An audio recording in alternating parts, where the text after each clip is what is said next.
हाजरा अलैहिस्सलाम के मां बनने पर और उनकी औलाद को देखकर सैयदा सारा अलैहिस्सलाम को फितरी तौर पर गैरत का एहसास हुआ।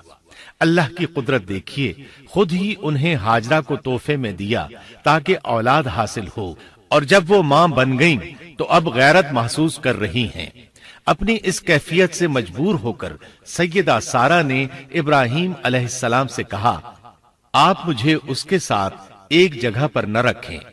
मुअर्रिखीन और सीरत निगार लिखते हैं कि हाजरा अलैहिस्सलाम एक निताक पहना करती थी, यानी वो जिस्म के दरमियान एक लंबा कपड़ा लटका लेती थी ताकि वो कपड़ा घिसट घिसट कर कदमों के निशानात मिटा दे और सारा को नजर न आए, क्योंकि सारा गैरत की हद को पहुंच चुकी थी।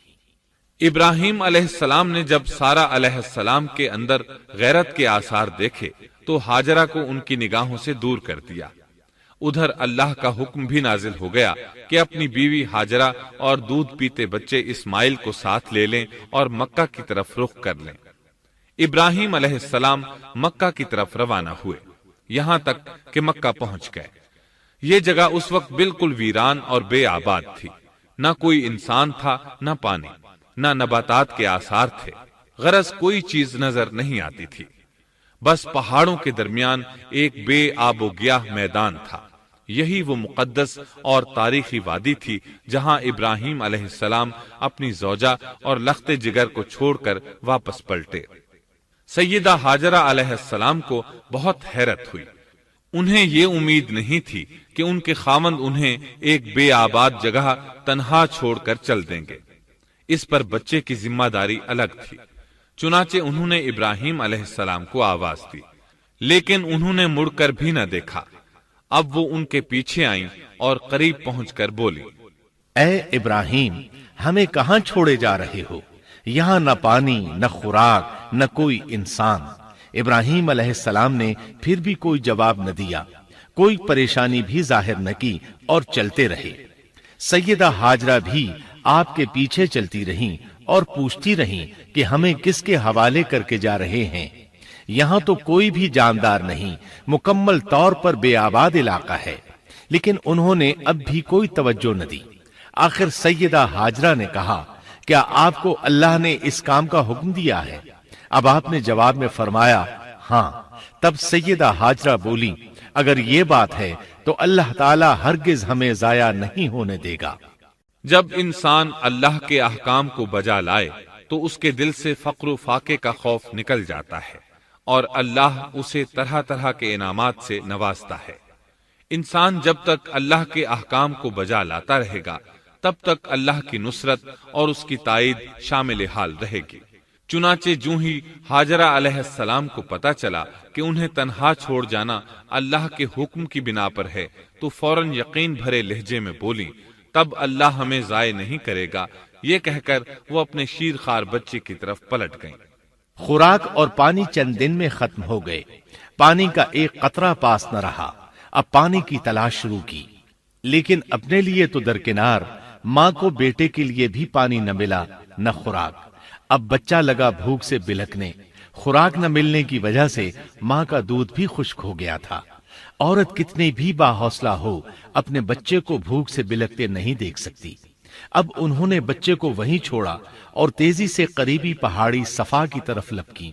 ऊपर चढ़कर इधर उधर नजर दौड़ाई कि शायद किसी तरफ पानी या खुराक नजर आ जाए या किसी इंसान की झलक नजर आ जाए। जब कुछ नजर न आया तो नशेब की तरफ चली। साथ में बच्चे की तरफ भी देखती जाती थी। नशेब में पहुंची तो बच्चा नजरों से ओझल हो गया। इस पर और बेचैन हुई और बुलंदी की तरफ दौड़ी। इस तरह मरवा पहाड़ी पर चढ़ गईं। वहां भी चारों तरफ निगाह दौड़ाई, लेकिन कुछ नजर न आया। ख्याल आया कि फिर कोशिश करनी चाहिए। इस ख्याल से मरवा पहाड़ी से उतरी और सफा की तरफ चल दी। दरमियान में नशेब की वजह से बच्चा नजर न आया तो दौड़ने लगी। इस तरह फिर सफा पर चढ़ गईं। अल्लाह अकबर! एक तो औरत जात कमजोर, फिर भूख प्यास से निढाल, इस पर किस कदर सही और कोशिश में मसरूफ, वो भी अपने बच्चे के लिए। बहरहाल बार बार कोशिश के ख्याल से उन्होंने सफा और मरवा पहाड़ियों के दरमियान 7 चक्कर लगाए। यही वजह है مسلمان عازمین حج صفا و مروہ کے درمیان سعی کرتے ہیں تاکہ اس واقعے کی یاد تازہ ہو جائے۔ جب وہ آخری مرتبہ مروہ پر پہنچی تو انہوں نے ایک آواز سنی۔ یہ آواز اسماعیل علیہ السلام کے قریب سے آئی تھی۔ انہوں نے پوری توجہ سے آواز کو سننے کی کوشش کی اور جلدی سے اسماعیل کے قریب پہنچی۔ کیا دیکھتی ہیں، اسماعیل کے قدموں کے نیچے سے پانی پھوٹ رہا ہے، کیونکہ جبریل علیہ السلام کو اللہ نے اس صابرہ خاتون کی مدد کے لیے بھیجا تھا۔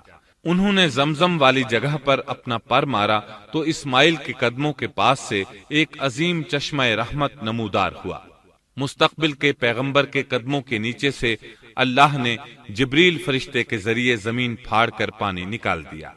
یہی آب زمزم کا آغاز تھا۔